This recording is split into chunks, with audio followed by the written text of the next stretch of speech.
Hi, my name is Malone Colonna, and this is my Week 10 discussion board, Federal Powers, Regulatory Laws, and the Amendment Process. In this presentation, I will discuss the key constitutional powers and how regulatory laws work and how the Constitution can be amended while connecting to the textbook and videos from this week. First, we have the 10th Amendment. The 10th Amendment says that the powers not given to the federal government or denied to the states belong to the states of the people. It protects states' authority and limits federal power.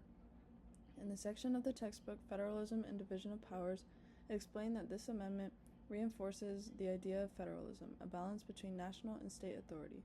It also explains that the government is a system of shared authority, not one controlled entirely from Washington, D.C. From the video, The 10th Amendment Explained, I found it interesting that it describes how the 10th Amendment is used to resist federal influence. For example, debates about marijuana legalization and mask mandates during the pandemic. Next, we have express powers. Express powers are specifically written in the Constitution, mostly in Article 1, Section 8. Examples of the express powers include taxing, coin money, and declaring war. The textbook lists these examples as the clearest of federal authority. It also says on page 483 that the Constitution allocated more power to the federal government by adding two new branches, the executive and the judicial branch. They outline what Congress do, and anything outside of that list has to be justified by another cause. In the video, Powers of Congress Explained, I learned that these powers help to prevent confusion about what Congress can and can't do. It also mentioned how these powers have been tested during major events like wars or economic crises, showing how important they are for national stability.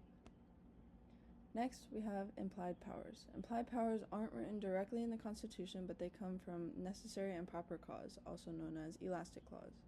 In the textbook, section 14.2, the state and power delegation, it says that the national government was given powers that provides the Constitution to supersede any laws or treaties made at the state level. I found it interesting how in the video Implied Powers of Congress, they used the McCulloch and Maryland case to show how implied powers were confirmed by the Supreme Court. The Supreme Court rules that Congress could create a national bank because it was the necessary and proper way to cut out its express power to manage the economy. Next, we have the Supremacy Clause. The Supremacy Clause says that the Constitution and federal laws are the supreme law of the land, and that means when federal and state laws conflict, federal law wins. The textbook explained that this ensures consistency and prevents conflicts between state and national governments from acting against the Constitution. For example, states can't pass laws States can't pass laws that violate the Constitution or federal laws, which keeps the country legally unified. In the video, Supremacy Clause Explained, I thought that the use of the example of marijuana laws to show how state and federal rules can clash was interesting because even though some states have legalized marijuana, it is still illegal under federal law, which shows how federal supremacy can create tension in modern issues. In the Elastic Clause or Supremacy Clause gives Congress flexibility to make laws needed to carry out express powers. In the textbook, this clause is the only reason the U.S. government has survived more than 2 centuries. It allows Congress to respond to new social, economic, and technological challenges. In the video, Necessary and Proper Clause Explained, I liked how it showed examples of the creation of Social Security and the regulation of airlines. This video explained that flexibility helps the Constitution stay relevant as society evolves. Regulatory laws. How are regulatory laws made? Regulatory laws are made when Congress passes broad laws and agencies like the FDA and create detailed rules that explain how those rules work. The video breaks down how administrative judges handle these cases, acting like a mini court. The administrative judges help resolve disputes quickly, which prevents the regular court system from becoming overloaded with technical cases. How do regulatory agencies fit into the framework of the separation of powers? Regulatory agencies combine elements of all 3 branches. They make rules like Congress, the legislative branch.